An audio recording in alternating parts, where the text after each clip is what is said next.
আমার প্রেগনেন্সিতে ডাক্তার দেখাতে যাওয়ার দিন যে আমার সঙ্গে এভাবে হবে আমি কোনোদিনও বুঝতে পারিনি। হাই, আমি Shilpa, welcome to my 8 months pregnancy journey.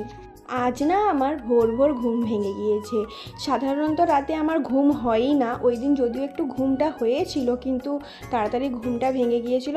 বিশেষ কারণ হলো ঘুম ভাঙার, আমার জোর খিদে পেয়ে গিয়েছিল, তো আমি বিস্কুট নিয়ে বসে পড়েছি খেতে।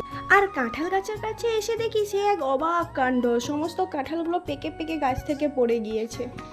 আর এইদিকে আমি ব্রাশ করে নিয়ে স্নান টান করে নিয়ে তাড়াতাড়ি করে বেরিয়ে পড়েছি, কারণ আমার ডক্টরের চেম্বারে 2 নম্বরে নাম আছে, তাড়াতাড়ি যেতে হবে, দেরি হয়ে গেলে অনেকটাই আমাকে অপেক্ষা করতে হবে, আর আমি অপেক্ষা করতে চাই না। এখানে রেডি হয়ে আমি বসে আছি, বড়মশাইয়ের জন্য অপেক্ষা করছি, আর ভীষণ গরম লাগছে।